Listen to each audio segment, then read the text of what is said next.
para que Deus me dê inspiração na mensagem. E eu quero dizer para os irmãos que eu estou sem inspiração nenhuma hoje. Nenhuma. Hoje eu vou pregar, é pela misericórdia de Deus. Tem dia que você sai da oração, você acha que Deus assinou a mensagem, é essa mesmo, quer dizer, fala, Deus vai fazer, mas eu ali orei 1 hora e pouca, orei antes, mas eu senti que hoje eu estou sem inspiração, né? Às vezes nós vamos pregar, pode ser que o Espírito nos surpreenda nessa noite, e pode ser que não. Se eu ver que eu não estou com inspiração, prossegue o culto, passa a palavra para o irmão que vai continuar, e nós vamos embora mais cedo, amém? Depende de Deus, não depende de mim. Eu estou sendo bem sincero com os irmãos, amém? Sou muito sincero, porque eu não gosto de enrolar, não gosto de encher linguiça, eu gosto de pregar a palavra. Se eu estou inspirado, eu vou pregar. Se eu não estiver inspirado, passa a palavra, e aí é assim que funciona. Então, eu gostaria de estar trazendo nesta mensagem a reflexão do texto de Romanos, no capítulo 8. Quando eu medito em Romanos, é uma das cartas mais profundas, teologicamente falando, que o apóstolo Paulo escreveu. Não tem como uma pessoa natural escrever o que o apóstolo Paulo escreve, principalmente na carta aos Romanos, se ele não foi, além de inspirado, ter visto algo além do natural. Porque ele vai escrever e vai dizer que ele conhece um homem que não sabe se foi no corpo ou fora do corpo, que foi ao terceiro céu, viu coisas inefáveis. Mas eu acredito que o que ele vai falar na carta aos Romanos é algumas revelações que ele viu, porque a carta em si ela é muito profunda, principalmente o capítulo 8. O capítulo 8 é onde o religioso ele vem andando, mas quando ele depara com o capítulo 8, ele vai dizer que Deus ele vai chegar e dizer que Deus é tipo injusto naquilo que ele vai revelar no capítulo 8. Quando você vai ler o capítulo 8, Paulo vai descrever em todo o capítulo algumas informações. Quando eu vou para o grego, termo jurídico. Paulo usa muito palavras voltadas para a questão jurídica, questão de acusação, réu, advogado, prova, veredito. Situação jurídica envolve todo o capítulo 8. Então, logo no capítulo 8, nós vamos ver algumas informações que, logo no versículo 1, o apóstolo Paulo ele vai descrever que parece, e acredito que sim, aconteceu, um julgamento.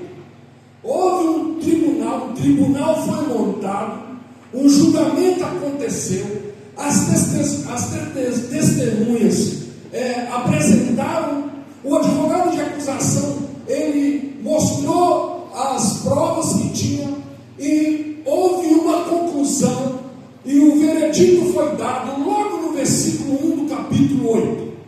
Então, no julgamento que aconteceu, o juiz bateu o martelo, e logo no versículo 1, Paulo disse: agora, nenhuma condenação há para os que estão em Cristo Jesus.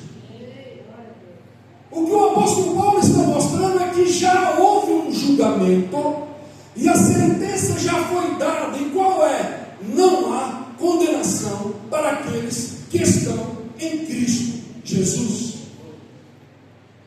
Então, quando eu leio o capítulo 8, eu vejo um julgamento, e o julgamento ele já foi finalizado e acabou. Deus deu a sentença, não tem condenação para aqueles que estão em Cristo Jesus.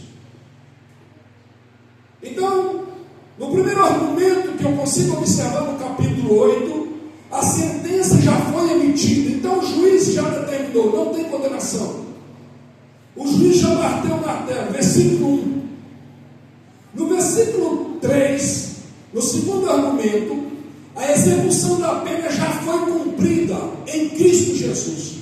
No versículo 3, o apóstolo Paulo, ele vai dizer que, portanto, o que era impossível à lei, visto como estava enferma pela carne, Deus enviou o seu Filho em semelhança da carne do pecado, pelo pecado condenou o pecado na carne. Então, o que nós possamos entender? Que a execução da pena já foi cumprida. Então, quando eu vejo no capítulo 1, no versículo 1, que o julgamento ele já foi realizado, a sentença já foi dada. Então, aqueles que estão em Cristo Jesus, não há mais condenação para ele. O que aconteceu aqui? A cruz do Calvário, que você vê como uma simples cruz, foi onde aconteceu o julgamento. Deus ele vai levar a lei, porque quando nós estudamos a palavra de Deus, nós vemos que Adão ele desobedece a Deus, pela ordem que foi dado, e Adão dá poder ao pecado, e o pecado dá poder à morte. Então todos os descendentes de Adão têm sobre si a sentença da morte e uma vida de pecado. Então naquele dia no Calvário, Deus chama a morte, Deus chama o pecado, e Deus vem através de Jesus Cristo num corpo semelhante à carne de pecado, e a Bíblia diz que Deus vai julgar o pecado e a morte lá no Calvário, e a sentença é que quem está em Cristo Jesus não tem condenação. Eu quero que você entenda isso, porque o julgamento do cristão já aconteceu na cruz do Calvário, e a sentença já foi dada, inocente. Como um pai meu, antes de casar, era potencialmente um pai. Depois que eu casei, três anos de casado, a minha esposa engravidou da Eduarda. A Eduarda estava no meu lombo quando eu estava ainda solteiro. Os meus 2 filhos estavam no meu lombo quando eu ainda estava solteiro. Mas quando eu encontrei minha esposa, tive contato com ela, aquelas crianças que estavam no meu lombo veio à existência, que vocês conhecem. Então naquele dia no Calvário, a Bíblia diz que eu e você estavam no lombo de Jesus. Então quando Deus ele vai pegar Jesus e julga Jesus, eu e você estávamos em Cristo.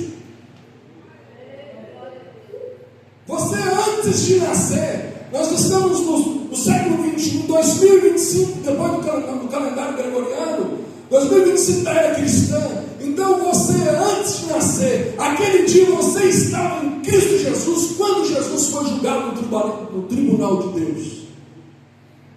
Você tem que entender isso. A salvação, ela já aconteceu no Calvário. Você não vai ser salvo, você já foi.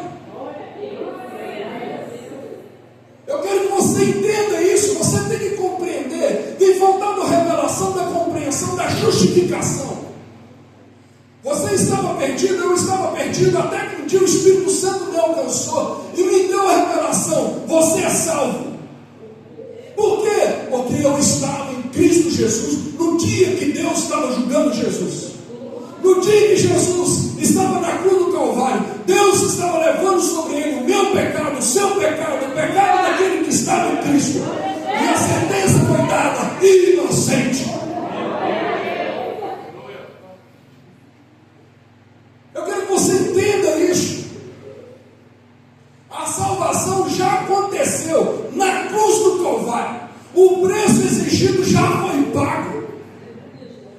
Deus não vai morrer, Jesus não vai morrer, não vai haver um outro julgamento, porque o julgamento já aconteceu e a sentença já foi dada, inocente. O apóstolo Paulo no versículo 1 diz: agora nenhuma condenação há para os que estão em Cristo Jesus.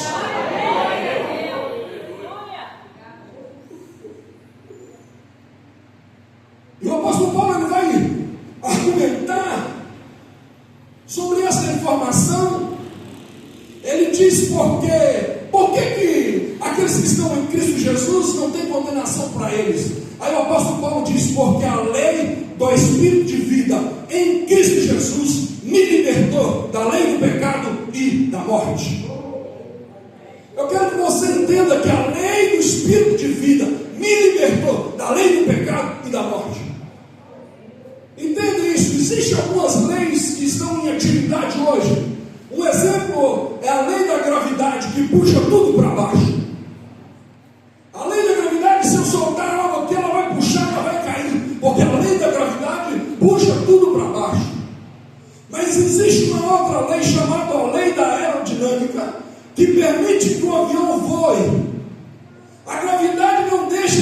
existir, mas existe uma lei superior em operação. O avião, ele não ignora a lei da gravidade, ele opera sobre uma lei maior.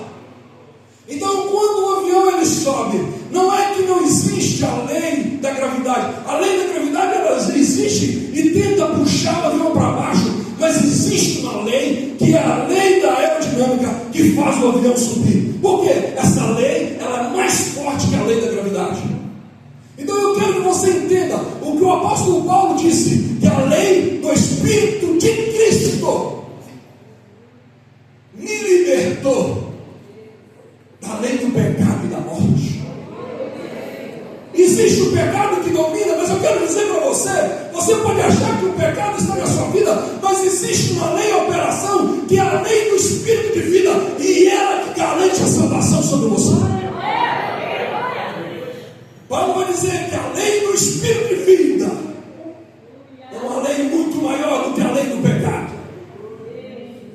O segundo argumento, o terceiro argumento que o apóstolo Paulo vai mostrar que está acontecendo um julgamento é que a lei não tem matéria para acusação, porque quando se vai mover uma acusação contra alguém, tem que ter prova. Então, as provas apresentadas pelo pecado já foi mostrado e não serve mais. Então o apóstolo Paulo vai dizer no versículo 4, a fim de que a justa exigência da lei se cumprisse em mim. O pecado, ele não tem mais argumento, porque ele já apresentou todos os argumentos contra Cristo na cruz do Calvário, e a sentença já foi dada inocente. O próximo argumento que o apóstolo Paulo vai descrever no capítulo 8, eu quero que depois você leia isso em casa. Paulo vai descrever no versículo 14 ao versículo 17, que o cristão ele recebe um novo status, filho. O texto diz, recebeste o Espírito de adoção, pelo qual clamamos, Abba, Pai.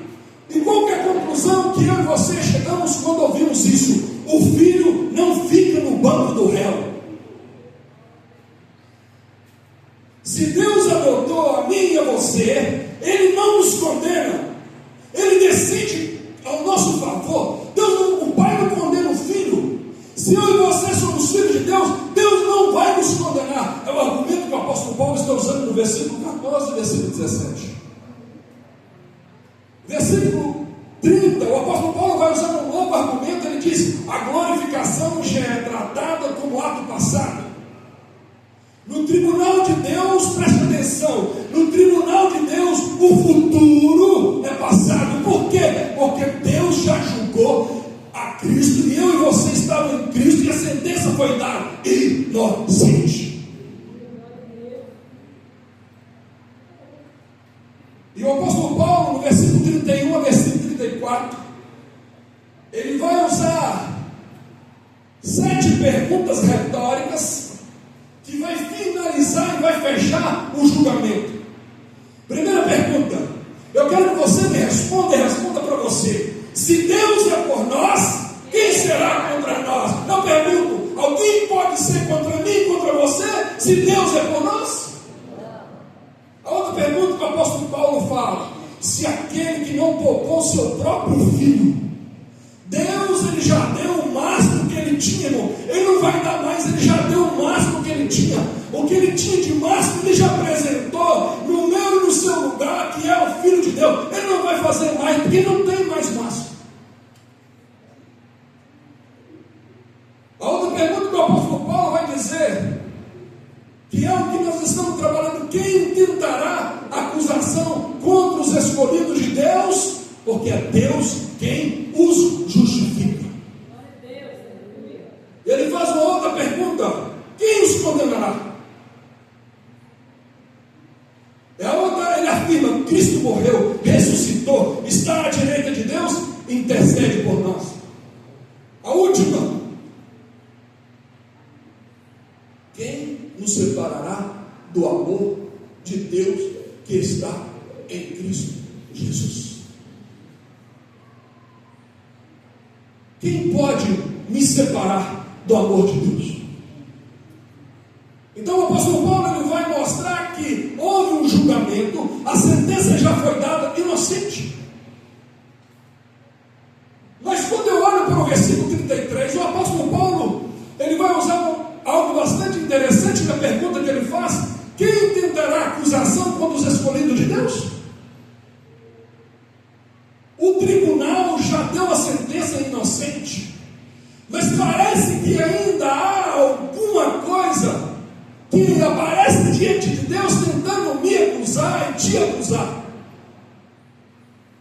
A culpa.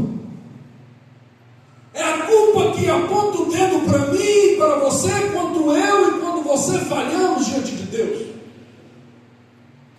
A culpa vem, pega alguma informação que eu e você falhamos e tenta chegar diante de Deus, mostrando ao promotor, porque existem 3 acusadores que eu vou falar daqui a pouco, e quando ele recebe essa informação, o acusador, o advogado, o promotor de acusação, ele recebe a informação de que você pecou, ele leva essa informação diante de Deus e tenta abrir de novo um julgamento para mim e para você. Só que ele esquece que o julgamento já foi feito, a sentença já foi dada, inocente.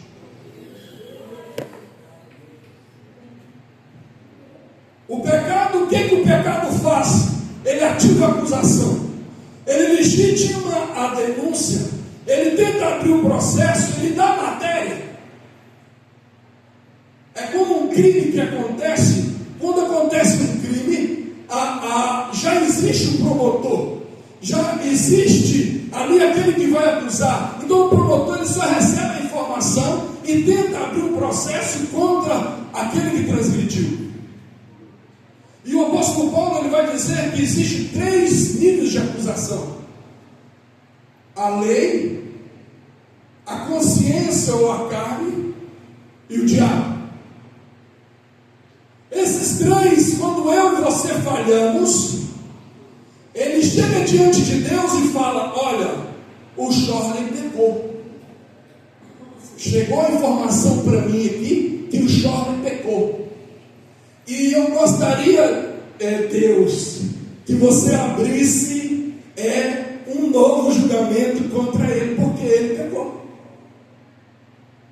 E aí a lei vai dizer: olha, transgrediu a lei, são 613 mandamentos. Quem sabe o Shorley não guardou o sábado, né? O Shorley trabalhou no sábado, porque na FIT roda todo sábado, o Shorley tem que estar lá todo sábado. Então, além dos outros pecados, aí a lei chega e fala: olha, o Shorley pecou. A consciência tenta também trazer sobre mim a acusação, e o diabo pega essa informação e chega diante de Deus e diz: olha, o Shorley pecou, e tem que ser julgado. E aí o Shorley não tem revelação da palavra, não conhece a palavra, a culpa começa a me acusar: você é pecador, você é pecador.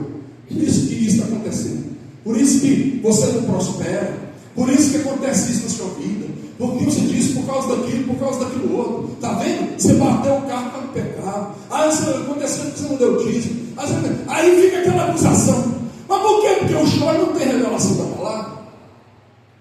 Mas quando o Shorley tem revelação da palavra, e aí a culpa tenta me acusar, eu chego diante da culpa e digo assim: eu estou em Cristo Jesus, a minha sentença já foi dada, mesmo eu falhando, eu sou inocente em Cristo Jesus. Eu quero que você entenda, mesmo que a culpa aponte o dedo para mim, Deus, Ele já julgou a Jesus Cristo, e eu estava em Jesus, e quando Ele julgou, Ele deu a sentença: inocente. O segundo ponto, o apóstolo Paulo, no versículo 33, ele vai argumentar por que não há condenação para os que estão em Cristo Jesus. Quando você e eu participamos da ceia, nós estamos num julgamento, querendo você ou não. Paulo disse: se nós julgássemos a nós mesmos, não seríamos condenados como o mundo. Então, quando eu e você estamos participando da ceia, estamos participando de um julgamento na qual eu e você deveríamos ser julgados por nós mesmos. Então, quando você participa da ceia, você tem que entender que a ceia não é sobre você. Quando você vem participar da ceia, você tem que entender que o foco mudou. Você não é o foco aqui. O foco foi o que Ele fez por mim e por você na cruz do Calvário. Quando eu pego o pão e o cálice, eu estou mudando o foco, tirando o foco de mim e voltando o foco para a mesa e voltando para os méritos do convidado, que é Jesus Cristo. Você tem que entender que o mérito da ceia não é meu, não é seu. O mérito é sobre aquilo que Jesus fez na cruz do Calvário. Quando um crente peca, o pecado daqueles, a pessoa que está em Cristo Jesus, o pecado não reabre o tribunal, não cancela a justificação, não cria novo processo criminal, porque a sentença já foi dada, nenhuma condenação há. Eu quero que você entenda, a ceia não é sobre mim, não é sobre você. A ceia é sobre o que Ele fez por mim e por você na cruz do Calvário. Quando eu estou participando da ceia, eu não devo olhar para mim, para os meus méritos, porque eu não tenho nenhum. O preço para a vida eterna é muito alto e nenhum homem é capaz de pagar. E quando eu estou participando da ceia, eu trago o memorial de que alguém já pagou o preço para mim na cruz do Calvário. E aí eu tiro o foco da acusação e volto para Cristo na cruz do Calvário.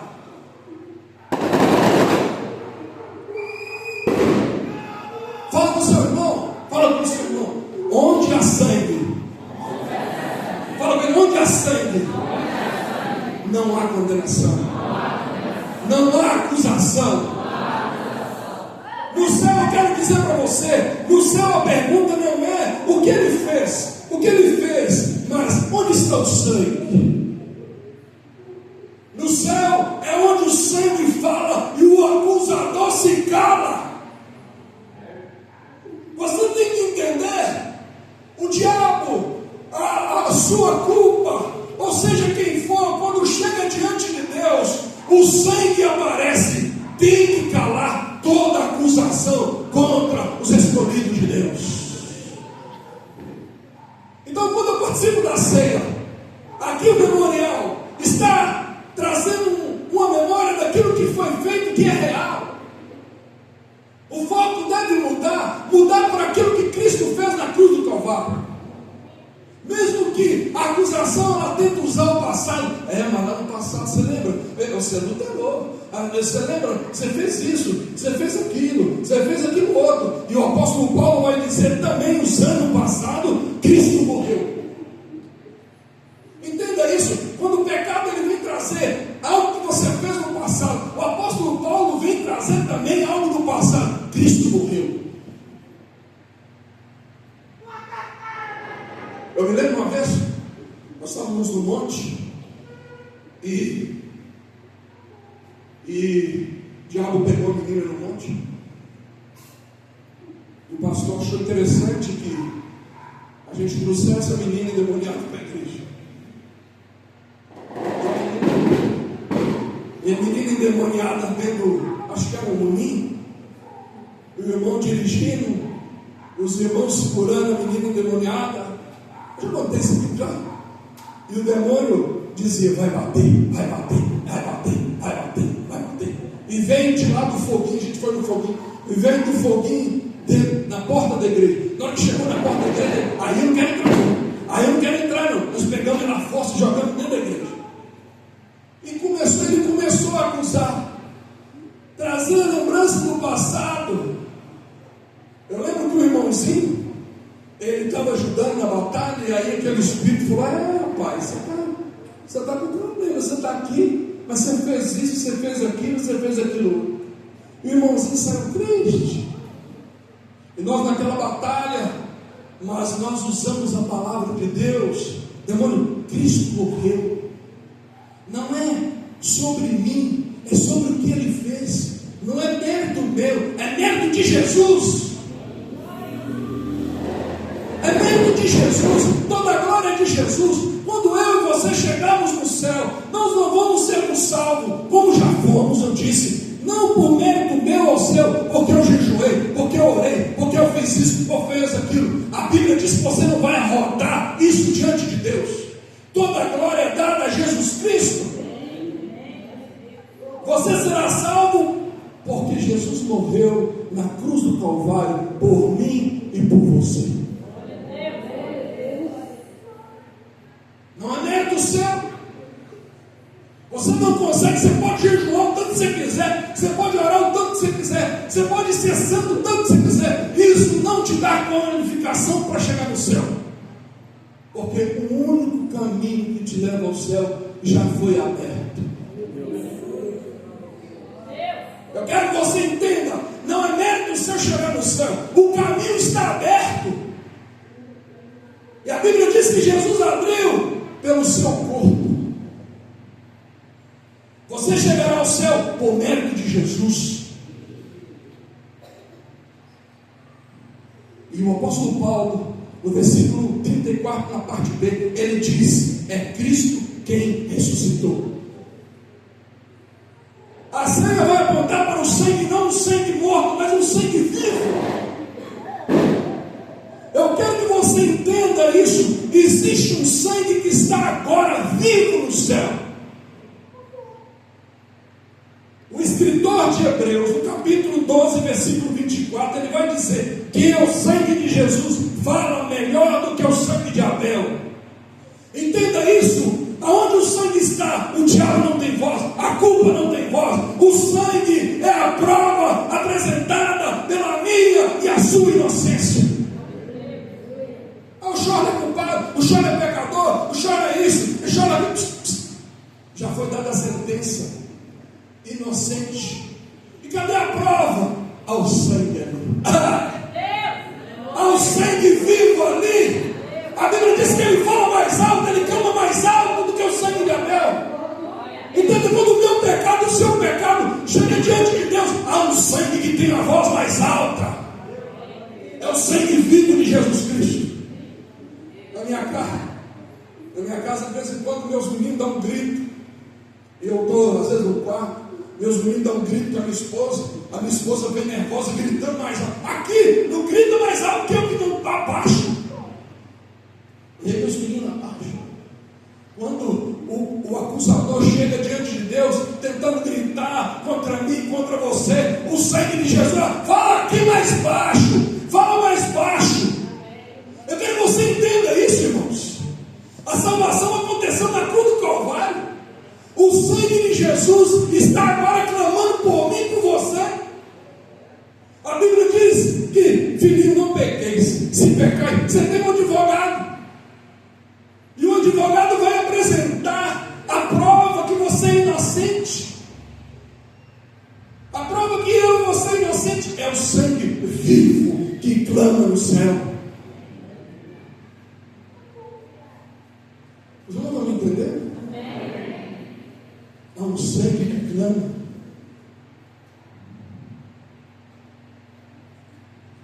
O escritor João diz assim: se andarmos na luz, como Ele está na luz, e mantivermos comunhão uns com os outros, o sangue vivo de Jesus Cristo nos purifica de todo pecado.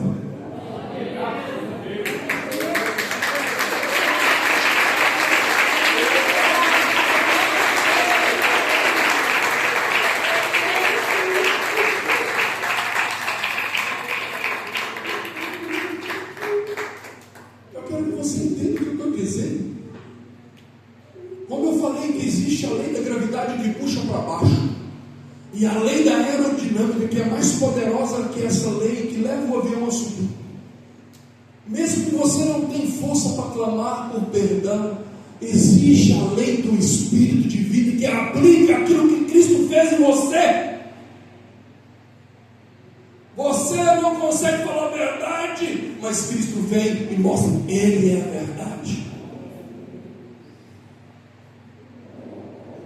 Aquilo que Cristo fez na cruz do Calvário, essa lei do Espírito de vida vem e aplica em mim, aplica em você.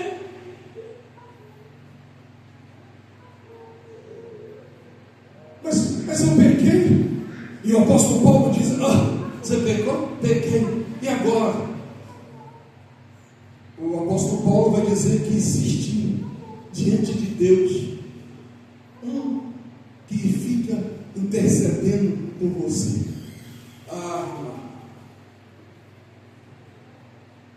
Eu fico pensando a revelação do apóstolo Paulo. Ele disse que você não sabe orar, Deus enviou o Espírito Santo e te ajuda. Ele intercede por você com gemidos inexprimíveis. E no versículo 34, o apóstolo Paulo pergunta: quem vai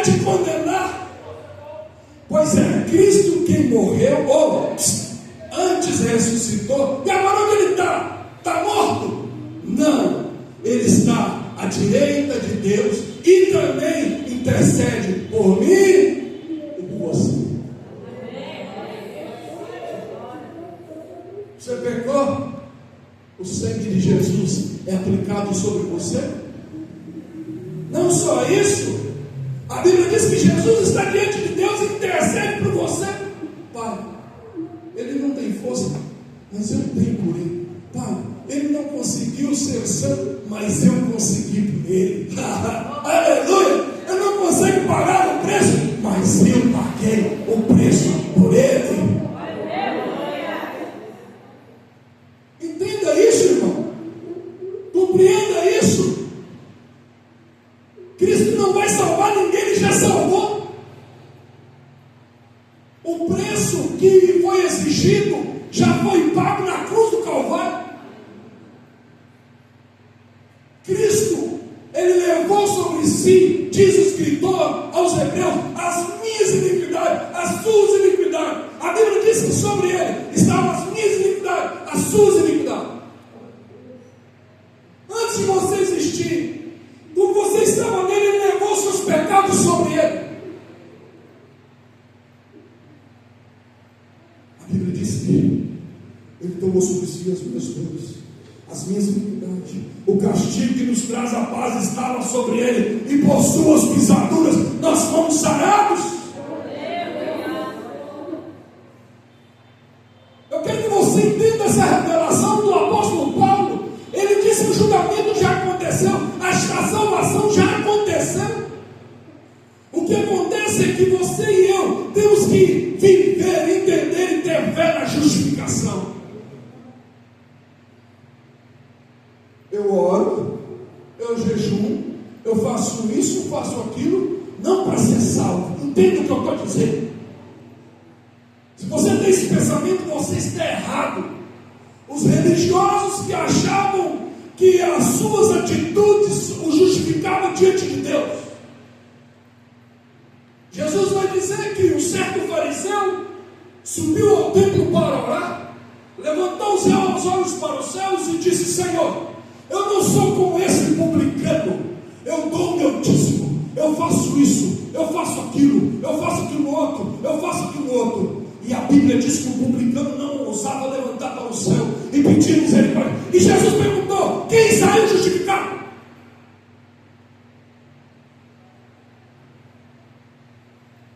Eu quero que você entenda, você não vai ser salvo. A salvação já foi conquistada por Cristo na cruz do Calvário.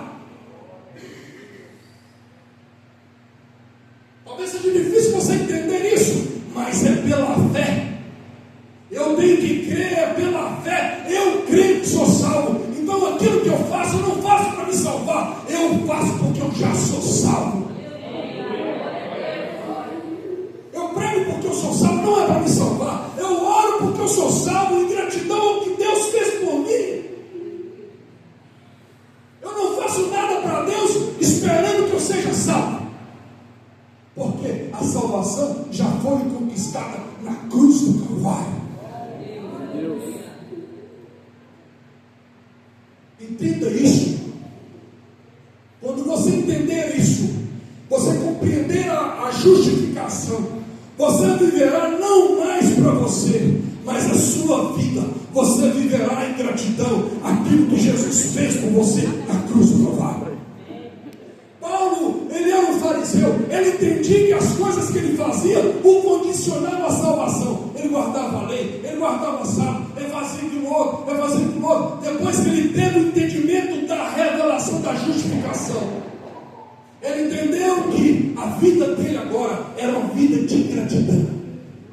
Ele disse: já não vivo mais eu, mas Cristo vive em mim. E a vida que eu vivo na carne, a vivo para a glória do Filho de Deus. Você tem que viver para a glória de Deus como um salvo. Você tem que entender isso. Você tem que compreender isso. A salvação já aconteceu. Pensa comigo um pouquinho. O apóstolo Paulo, escrevendo aos Coríntios, no capítulo capítulo 5, ele vai dizer: aqueles que estão em Cristo, nova criatura é. As coisas velhas já passaram. Entenda, quando Jesus morreu na cruz, ele morreu pela velha criatura ou para a nova criatura? Para quem? Para quem que Jesus morreu na cruz? Não foi para a velha? Não foi para a velha? Ele morreu para a velha criatura, porque essa velha criatura herdou de Adão o pecado, a carne. Então, quando Jesus morreu na cruz do Calvário, e através de Jesus vence uma nova geração, então aqueles que estão em Cristo, nova criatura é. Jesus não vai vir de novo para morrer por essa nova criatura, não, irmão. Ele já morreu na cruz do Calvário, e se ele morreu é uma vez só. Aleluia. O escritor dos Hebreus diz que o sacerdote entrava uma vez por ano para pedir perdão, mas a Bíblia diz que Jesus, o Cordeiro de Deus, ele foi imolado uma única vez. Não há mais necessidade de Jesus morrer. A morte de Jesus foi o suficiente para o juiz dar a sentença inocente.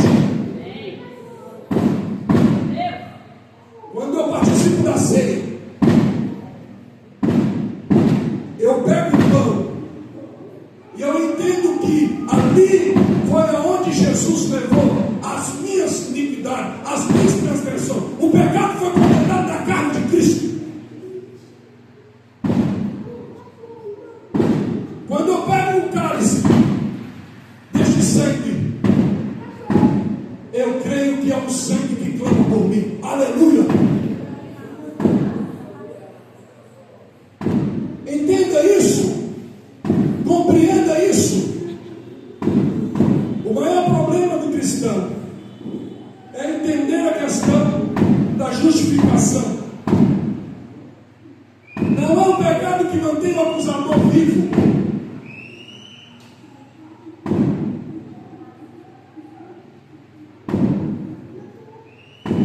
Não é o pecado que mantém o acusador vivo. O que mantém o acusador vivo é a falta de revelação da justificação. Se o diabo tenta te acusar, fala para ele que Jesus já morreu na cruz por você. Se o diabo tenta te acusar, fala que existe um sangue vivo que clama por mim, por você.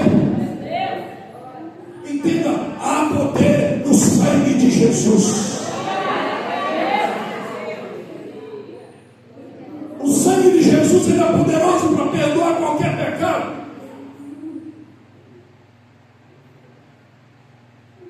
Entenda isso.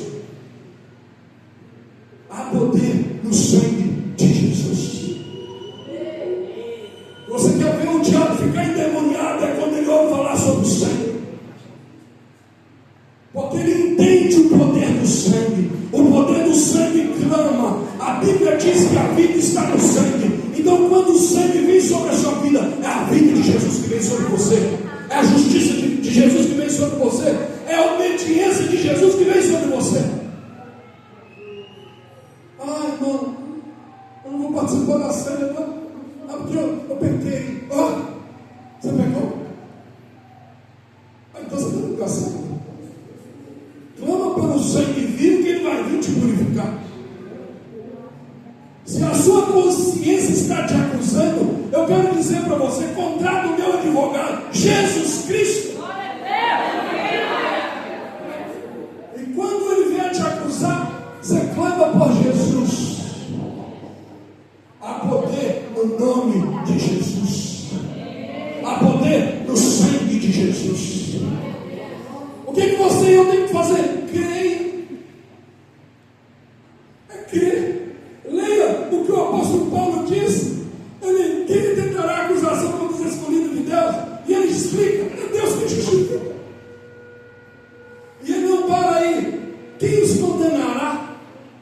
Paulo pergunta: quem vai condenar aqueles que estão em Cristo Jesus?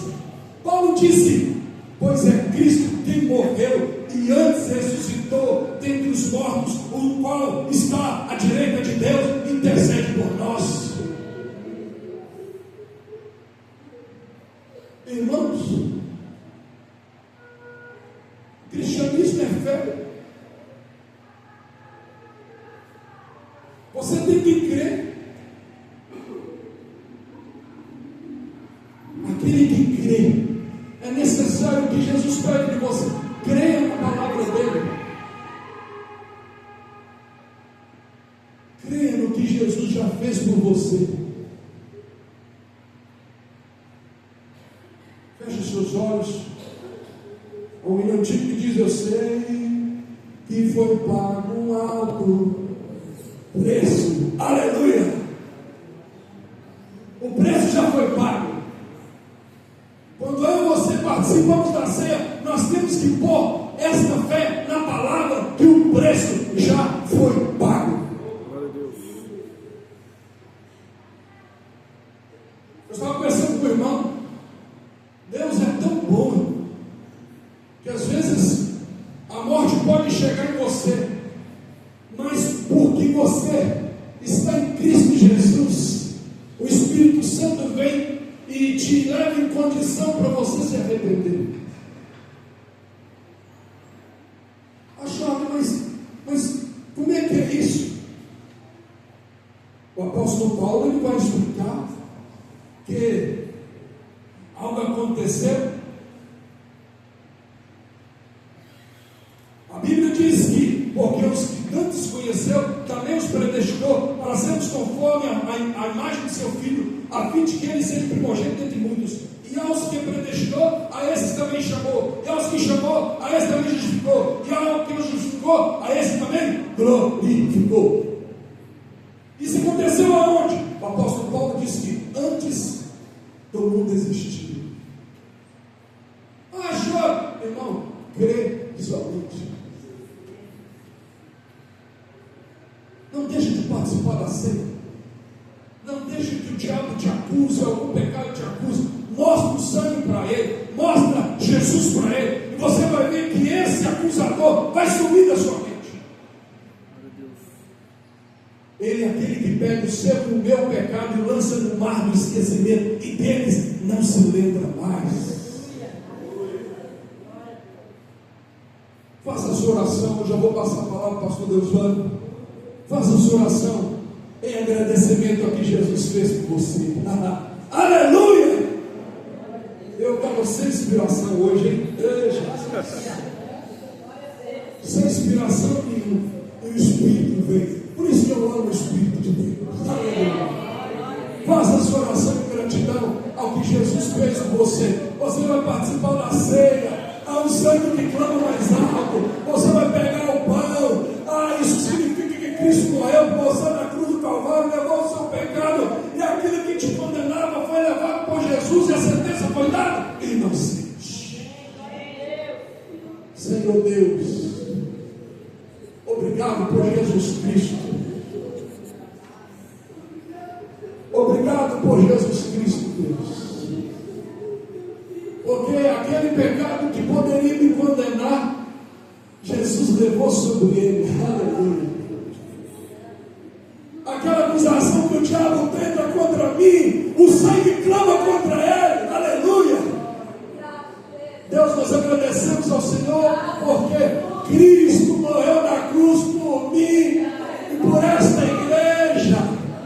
Por isso que nós cremos, ó Deus, na palavra e pregamos, ó Deus, que o perdão já foi liberado. O Senhor nos deu a sentença inocente.